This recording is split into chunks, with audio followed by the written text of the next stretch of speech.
Mama said the question is, how come there was a Shlomo HaMelech made a takana that the day of the inauguration of the Bet HaMikdash was Yom Kippur, but he says this is such a big day that we don't have to fast. We don't have to fast, and everyone ate a big feast on that day. And the Gemara in Masechet Moed Katan discusses this, where some people were very scared. Wait a minute, we just ate on Yom Kippur. It's Din Karet. Maybe we took it too far. Maybe we should have eaten Motzei Shabbat. Maybe we should have eaten tomorrow. Why do we eat Dafka have to do with that? And they didn't listen, they didn't have 100% comfort listening to Shlomo HaMelech's Da'at Torah. Shlomo HaMelech says, this is Da'at Torah. This day is such a big day, we just put a house for HaKadosh Baruch Hu in this world.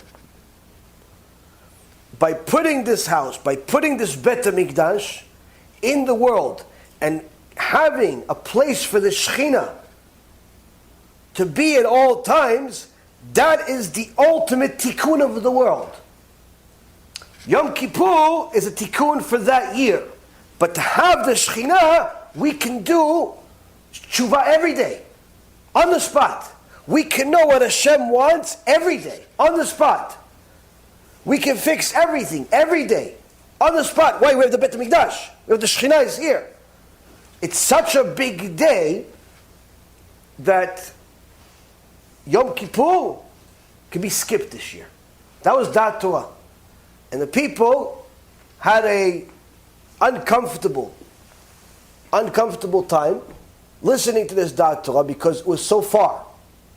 So in order to fulfill his own words, where Kadosh Baruch Hu says that he makes the righteous right among the public, meaning if his Chachamim say something, even if that something is wrong, Hashem will make it right.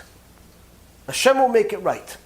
I'll give you guys an example. It's actually one of the things I wanted to talk about, where you'll understand what is Da'at Torah, because that's actually one of the problems that we have today, is that people think that if, let's say, Rav Kanievsky says something, or the Steipler Gaon, his father, said something when he was alive, or Rav Wasserman, alav shalom, said something, or Rav Ovadia, when he said something, or someone that's even alive today, but is a Gadol B'Torah, has Yirat Shamayim, he said something, you can just say, I don't have to listen to him.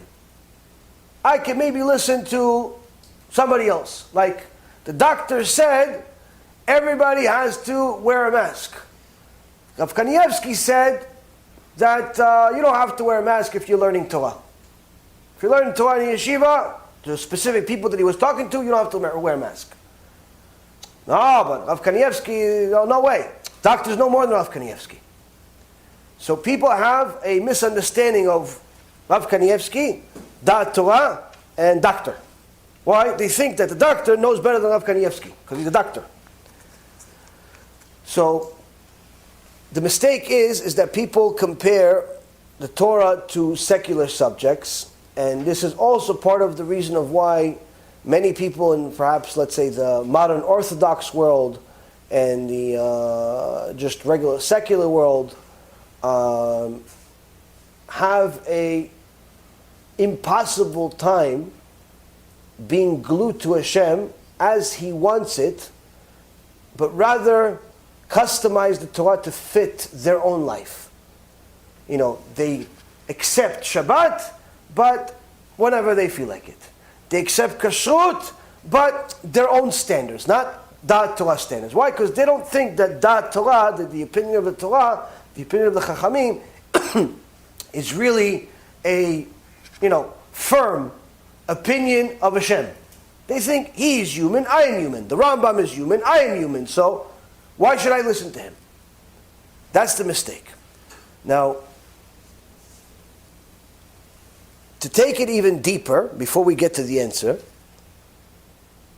the Gemara in Masechet Eruvin, page 13, says there's machloket between Bet Shammai and Bet Hillel. There are over 300 machlokets between Bet Shammai and Bet Hillel in the Shas, something around 360 machlokets between them. Most of them, halacha goes like Bet Hillel. Most of them. But Chachamim say that in Olam Haba it goes like Bet Shammai. After Mashiach comes, Bet Shammai. Most of them. But needless to say, the Gemara here says that Bet Shammai and Bet Hillel had a machloket. Halacha is like Bet Hillel in this particular machloket, but Zeh v'zeh divrei Elokim Chaim. Both this and this are the words of the living God. So, this is confusing. Why? If they're both words of the living God, why is Hillel right? Why is halacha like Hillel? Shouldn't it be halacha like both of them? If it's both the words of Hashem, why is there machloket? This question was asked over 800 years ago, almost 700 years ago, by the Ritva, Rav Yom Tov ben Arsevili. The Ritva comments on this Gemara, and he says the machloket between Bet Shammai and Bet Hillel, where the Gemara says that both of these words are the words of the living God, yet the halacha is like Hillel. So the question is, how could both be the words of the living God if the halacha is like one of them? Whether it's Hillel or Shammai doesn't make a difference, but how could they both be the words of the living God? And the Ritva answers one of the most important questions and answers that we have to understand Judaism and the right ideology. Hashem left certain judgments open for the Chachamim to conclude and paskin, to become Da'at Torah, to the point where there's a rule of Lo B'Shamayimi, meaning that there are certain halachot that we do not learn from Shamayim, but rather we only learn from the Chachamim. The Chachamim have to paskin on this issue. Because HaKadosh Baruch Hu did not give us the Torah complete.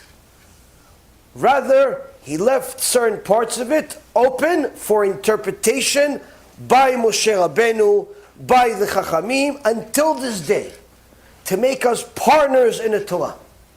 So much so, that there are certain things that happen in the Gemara, and a bat kol says, this is what the halacha is. And Chachamim said, no, we don't learn from bat kols. We learn from the rules that Hashem gave us at Mount Sinai of how we paskin halacha. So Lo B'Shamayim means we don't learn the Torah from heaven this way. We learn it based on the principles that Hashem gave us at Mount Sinai of how to paskin halacha. And unless there's something that's black and white that we already know from Moshe Sinai, that we know, there are certain things that HaKadosh Baruch Hu left open for interpretation by the Chachamim that are using these rules in order to paskin. So much so, the Ritva continues, that once the Chachamim paskin here, this becomes the halacha in Shamayim. Meaning, if, let's say, the halacha in Shamayim that Hashem left for interpretation, but obviously Hashem knows what the halacha is. Let's say He picked red. He picked red in Shamayim, but He left it for interpretation for the Chachamim here. And the Chachamim used the tools that they have, that HaKadosh Baruch Hu gave us, and they arrived at blue. They arrived, halacha is blue. At that moment, HaKadosh Baruch Hu changes the halacha in Shamayim. Why? That's the rule. That's the rule that He instilled into the world. Now, to give an example of this,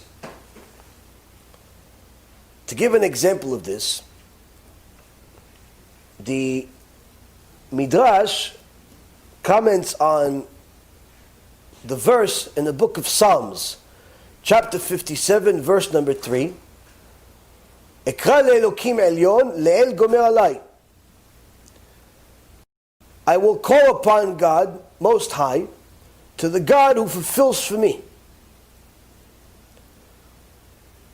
Where the Midrash says that this verse is where HaKadosh Baruch Hu tells us that when you call upon Him, you honor Him, you fulfill His Torah, you learn, you toil it is God who fulfills for me, meaning that Hashem agrees with the Chachamim with their psak. Even if his psak originally, that he left for us for interpretation, even if his psak is different, he fulfills our words. Meaning he now repaskins in Shamayim because of what the Chachamim did over here. And the Midrash says there's an example.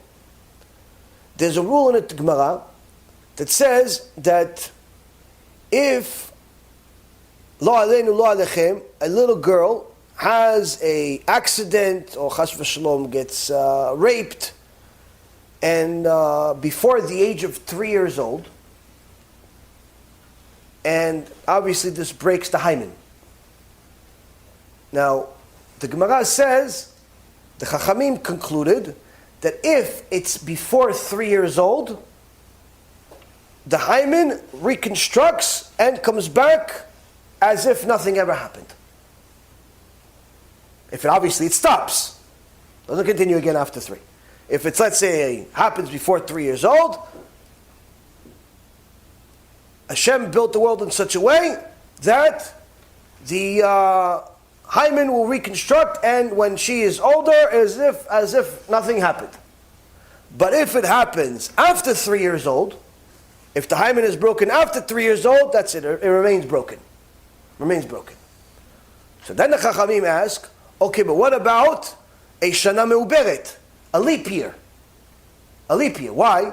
Because a leap year, it's when we have Adar Sheni. We add, the Chachamim, 7 times every 19 years, they add a second Adar. 2 Adars. There's 1 Adar, but they add Adar Bet. Now who decides this? The rabbis, the sages decide it. Not Hashem. Hashem left it for us, and the sages decided, Hillel put a mathematical calculation until Mashiach comes, that we already know ahead of time, every year that's going to have 2 Adars. But back in the times of the Gemara, they used to decide this based on their own calculations at real time.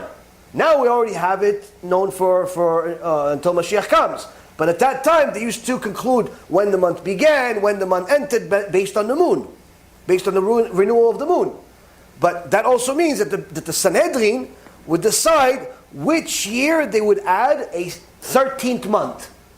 And this was happened 7 times every 19 years. This is, you see all the details of this in Gemara Masechet Rosh Hashanah. Now, the question is, when it pertains to this rule, that's a physical rule. Meaning, there's a physical thing here. There's a girl, and something physical happened there, a trauma happened there, an accident of some kind, it broke her hymen, but you're saying that if she's below 3 years old, it reconstructs. If she's above 3, it doesn't reconstruct. So what happened if the day of her birthday, the Midrash says, the day of her birthday, the day she turns 3, the Sanhedrin paskins, no, we are going to have a second Adar. We're going to add, on that moment, we're going to add a 13th month. So technically, she's 3 years old she's less than 3 years old for another month. She's still technically in her 2s. So does the hymen take that into consideration? The Midrash says, absolutely. Hashem changes nature and will reconstruct this girl physically for the sake of showing that the Chachamim are right. That's how valuable that Torah is in the eyes of HaKadosh Baruch Hu. That's how valuable it is. So when we see that Am Yisrael is glued to Hashem, you see that they are, what does that mean, glued to Hashem? You're glued to Dat Torah. People that think that they could just connect to Hashem and ignore the Chachamim, just like listen to them when they want, not listen to them when they don't want, they have no idea what they're talking about. There is no such thing as an intermediary in Judaism, but Chachamim are not intermediaries. Chachamim are simply telling you what Hashem said. Because you don't know what He said. Because you did not toil over the Torah for all of the decades that they had. You cannot interpret the Torah like they can. And that's the reality. If you think you can, then ego is your problem. Because HaKadosh Baruch Hu is willing to change nature for the Chachamim. He's not necessarily willing to change nature for some average Joe. Because those Chachamim, they're His representatives. They're the ones that He relies on to give the message to the rest of us. And they're such favor in His eye. He loves the Chachamim so much that He literally changes the world for them. They say something, He fulfills it. And this is one of the most valuable things that a person needs to know when they're asking a Talmid Chacham, someone that has Yirat Shamayim, or perhaps a Gadol. They're asking a question, and the response that they got doesn't sit well with them. Take that opinion of yours that tells you this response doesn't sit well with you. Take it, crumble it inside a little piece of paper, put some oil on it, cooking oil or the oil from the car, whichever one you prefer, whatever's faster access. Then take a match, perhaps maybe a lighter, depending on your preference. Put them in a bucket so it doesn't cause a big fire, and burn that opinion of yours. Burn it as soon as possible. Why? Your opinion doesn't matter. If you asked a Chacham a question and he gave you an answer according to the Torah, you do it just like as if God said to do it. Why? Because now that you've asked a question and he gave you an answer, HaKadosh Baruch Hu paskins like him. I'll give you an example. Somebody came to Rav Kanievsky. He said, Kvod Rav, I'm about to retire in some months, and I was wondering whether I should take all my pension money and buy a house in this such and such community. Rav Kanievsky says to him, come back to me when you have the money. Now Rav Kanievsky is not much of words. He doesn't have conversations with people. He says a few things, finish, next. The guy gets up, confused, more confused than he was before. He says, why is Rav Kanievsky telling me come back when I have the money? Is he really telling me that I'm not going to get the money? That after 30, 40 years of working for this company, they're really not going to give me my pension?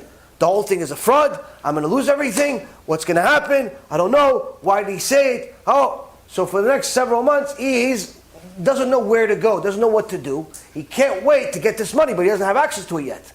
After several months, finally he retires, and he gets the money. He comes back to Rav Kanievsky, and he says, Kvod Rav, Baruch Hashem, I got the money. So Rav Kanievsky says, good, you should buy the house. He said, but why couldn't the Kvod Rav tell me 6 months ago? So Rav Kanievsky says to him, 6 months ago, it was a hypothetical question, because you didn't have the money in your hand. So I didn't have the siyata dishmaya, the special assistance from heaven, to tell you the right answer. I only had my opinion. But now that it's a question that's actual, because you have the money in hand, you ask me a question, I'm giving you an answer, and I'm relying on the fact that Hashem is the one that's putting the words in my mouth for your sake. Because now it's an actual question. It's a realistic question. It's a question of right now. It's not a hypothetical question anymore. So now I have the answer for you. 6 months ago I didn't have an answer for you. Now I have an answer for you. You ask a Rav something, it's a real question, he give you an answer, you don't like the answer, that's too bad. Why? If you are not going to listen to the answers, don't ask questions. Don't ask questions. And this is one of the things that hurts a lot of people, because they look for Rabbi Noach. You know what Rabbi Noach is, right? You guys ever hear Rabbi Noach? Noach is not only Noach from the Torah. Noach also means comfort. So they're looking for the rabbi that is going to give them the most comfort, meaning whatever is comfortable for you. So what did he say? Do it? No, that's not comfortable for me. What did he say? Maybe? That's not so comfortable for me. What did he say? No, do whatever you want. Oh, I like this guy. This guy's Gdol Adol. He told me I could do whatever I want. This guy, tzaddik, kadosh. Give me a hand. Let me kiss it. Let me kiss it. Well, he told me I could do whatever I want. This guy's like Noach. Rabbi Noach. So that's the thing. You have to understand. Kadosh Baruch Hu loves the Chachamim. Because they invest their whole life. For the sake of the Torah all day. And when a person understands that, he asks a question, he receives an answer, and he goes with it. Same thing with girls, obviously, same thing. Next question, we're almost done. Okay, Chabad. B'Shem Hashem Na'aseh v'Natzliach, we're very excited to offer you the new Be'ezrat Hashem app 3.0. It's a newer, faster app, full of Torah, lots of Kedusha by the shiurim that we do, myself, Rav Ephraim, Rav Chaim, where you'll have also newer features where you're able to use the app while you're using other applications on your phone. You'll be able to share the lectures directly from the app. You'll be able to donate online and support our KIRUV and our Torah work that we're doing. And the most exciting feature is that you'll be able to actually ask questions directly on the app and get answers from the rabbis directly from the app. This is something unprecedented, and Baruch Hashem will be able to offer it. Thank you again for all of your support. Check it out. Make sure you have the kosher Torah that will re-energize your neshama each and every single day. Kol tu b'chava tzlacha.